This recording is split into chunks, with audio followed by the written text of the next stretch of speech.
कर्नाटक के जाने माने मूर्तिकार अरुण योगीराज की बनाई गई रामलला की मूर्ति की प्राण प्रतिष्ठा अयोध्या में निर्मित भव्य राम मंदिर में लगाई जाएगी। योगीराज अरुण द्वारा बनाई गई रामलला की मूर्ति को 22 जनवरी को राम मंदिर में प्राण प्रतिष्ठा के लिए अंतिम रूप दिया गया है।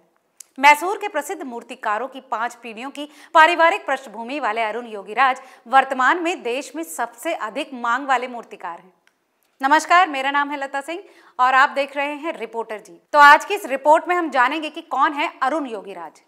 शिल्पी के बेटे और 37 वर्षीय अरुण योगीराज मैसूर महल के शिल्पकारों के परिवार से आते हैं। अरुण के पिता गायत्री और भुवनेश्वरी मंदिर के लिए भी काम कर चुके हैं। मैसूर विश्वविद्यालय से MBA की पढ़ाई कर चुके योगीराज 5वीं पीढ़ी से मूर्तिकार हैं। प्रधानमंत्री नरेंद्र मोदी भी अरुण की प्रतिमा की सराहना कर चुके हैं। अरुण के पिता योगीराज भी एक कुशल मूर्तिकार हैं। उनके दादा बसवन्ना शिल्पी को मैसूर के राजा का संरक्षण प्राप्त था। इसी पीढ़ी से ताल्लुक रखने वाले अरुण योगीराज भी बचपन से ही नक्काशी के काम से जुड़े रहे। MBA की डिग्री लेने के बाद उन्होंने एक प्राइवेट कंपनी में भी काम किया, लेकिन 2008 में मूर्तिकार बनने के लिए उन्होंने नौकरी छोड़ दी। उनको मूर्ति बनाने की तरफ झुकाव बचपन से ही था।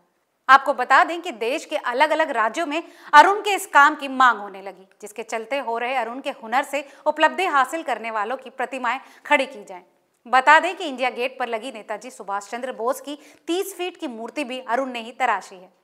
नेताजी सुभाष चंद्र बोस की 125वीं जयंती से पहले PM मोदी की इच्छा थी कि स्वतंत्रता संग्राम में उनके योगदान का सम्मान करने के लिए इंडिया गेट पर उनकी एक प्रतिमा स्थापित की जाए, जिसका अरुण योगीराज ने समर्थन किया था।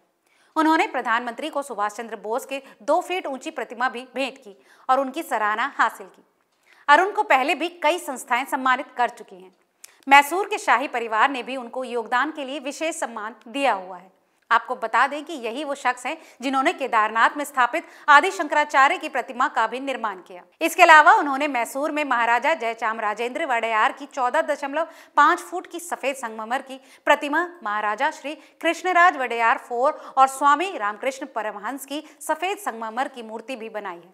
मीडिया रिपोर्ट्स के अनुसार भव्य राम मंदिर के लिए 3 मूर्तियों का निर्माण 3 मूर्तिकारों गणेश भट्ट, योगीराज और सत्यनारायण पांडेय ने 3 पत्थरों से की है। इसमें सत्यनारायण पांडे की मूर्ति श्वेत संगमरमर की है, जबकि शेष दोनों मूर्तियां कर्नाटक के नीले पत्थर की हैं। इसमें गणेश भट्ट की प्रतिमा दक्षिण भारत की शैली में बनी थी। इस कारण अरुण योगीराज की मूर्ति का चयन किया गया। अरुण योगीराज बीते 6 माह से रोज 12 घंटे काम करके रामलला की मूर्ति तैयार कर रहे थे। रामलला की अचल मूर्ति निर्माण के लिए नेपाल की गंडकी नदी समेत कर्नाटक, राजस्थान व उड़ीसा के उच्च गुणवत्ता वाले 12 पत्थर ट्रस्ट से मंगाए गए थे। इन सभी पत्थरों को पहले परखा गया तो राजस्थान व कर्नाटक की शिला की मूर्ति निर्माण के लायक मिली।